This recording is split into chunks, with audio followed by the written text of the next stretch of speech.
أعوذ بالله من الشيطان الرجيم.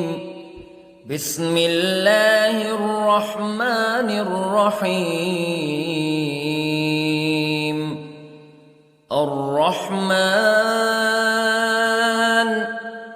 علم القرآن خلق الإنسان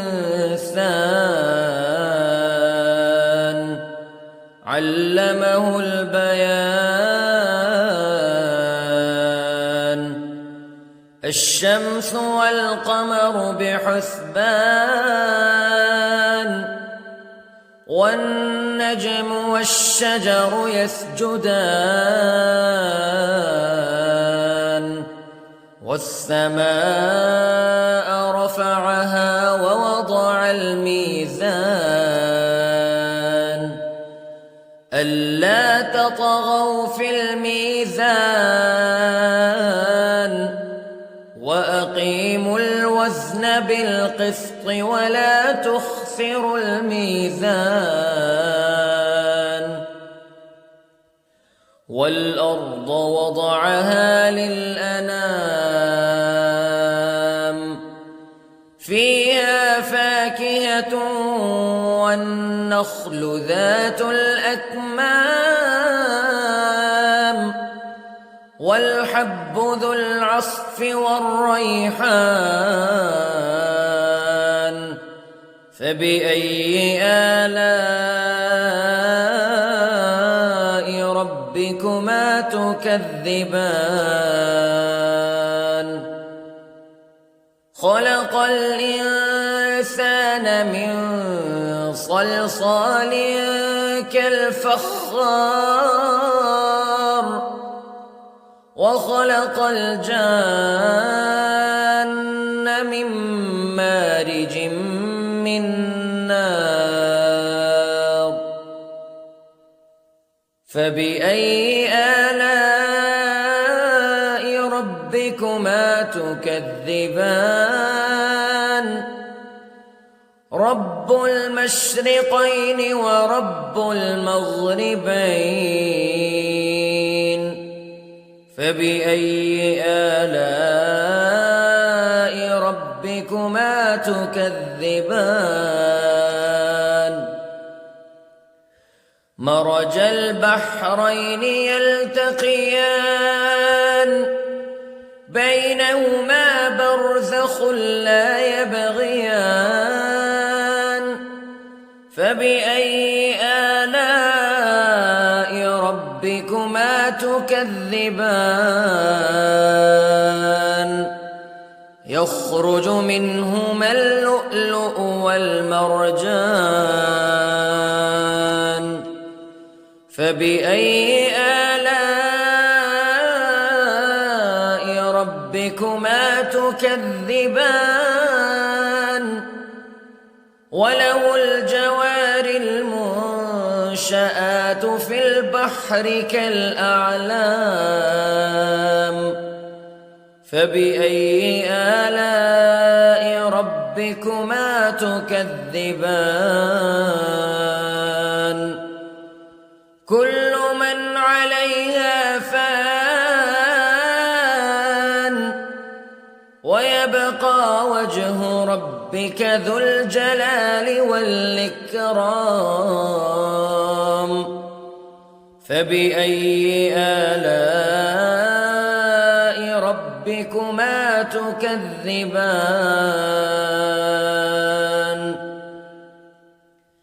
يسأله من في السماوات والأرض كل يوم هو في شأن فبأي آلاء ربكما تكذبان. سنفرغ لكم أيها الثقلان فبأي آلاء ربكما تكذبان.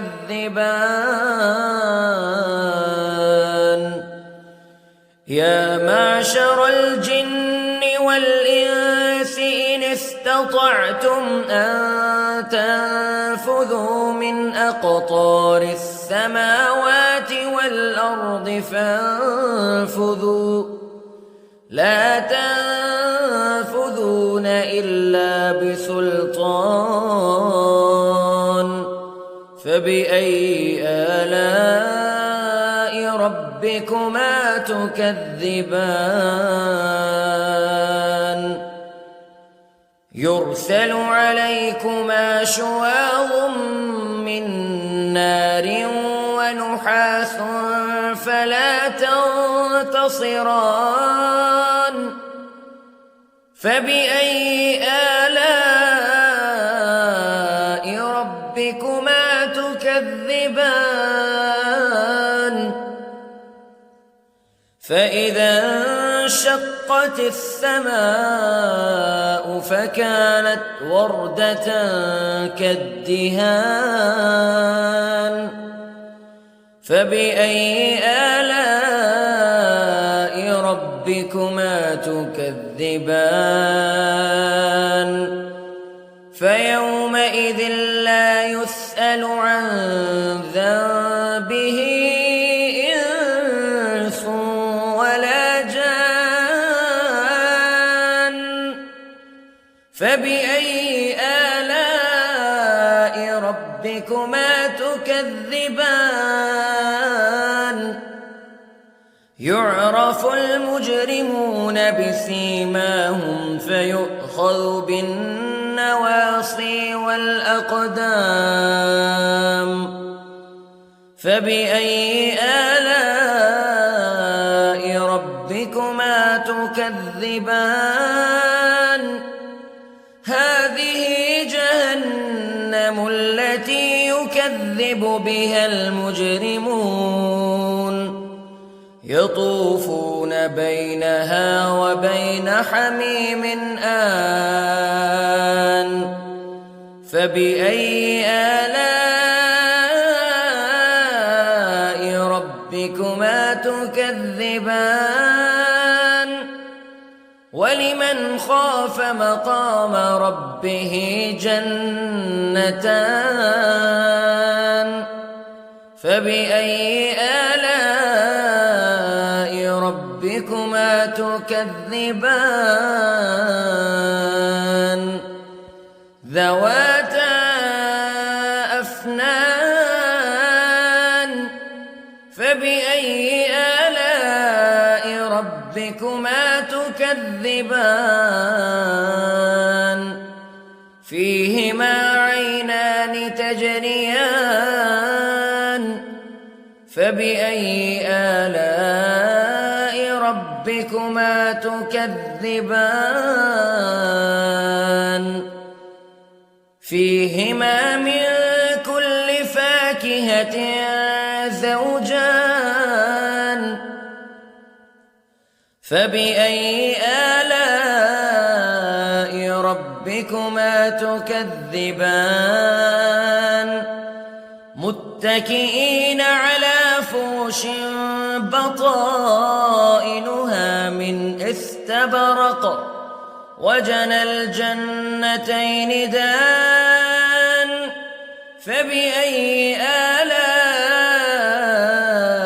ربكما تكذبان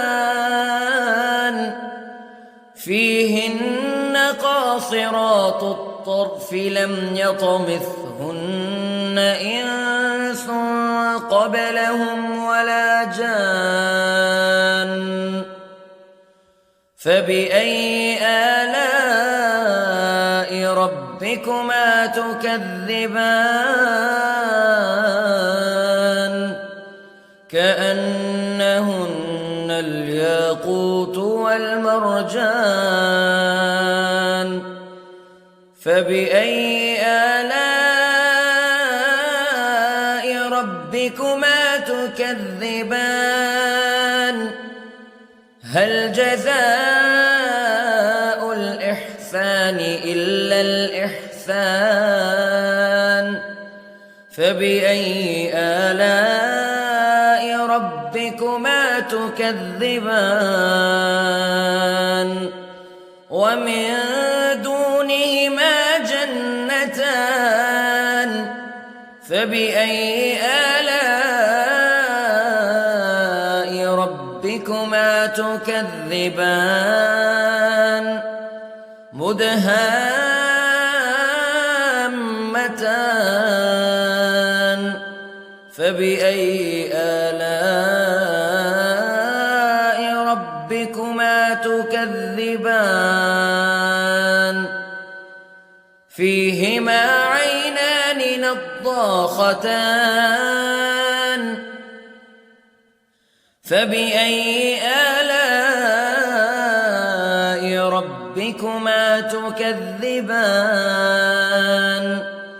فيهما فاكهة ونخل ورمان فبأي آلاء ربكما تكذبان فيهن خيرات حسان فبأي آلاء ربكما تكذبان حور مقصورات في الخيام فبأي آلاء ربكما تكذبان لم يطمثهن إنس قبلهم ولا جان فبأي آلاء ربكما تكذبان متكئين على رفرف خضر وعبقري حسان فبأي آلاء ربكما تكذبان تبارك اسم ربك ذي الجلال والإكرام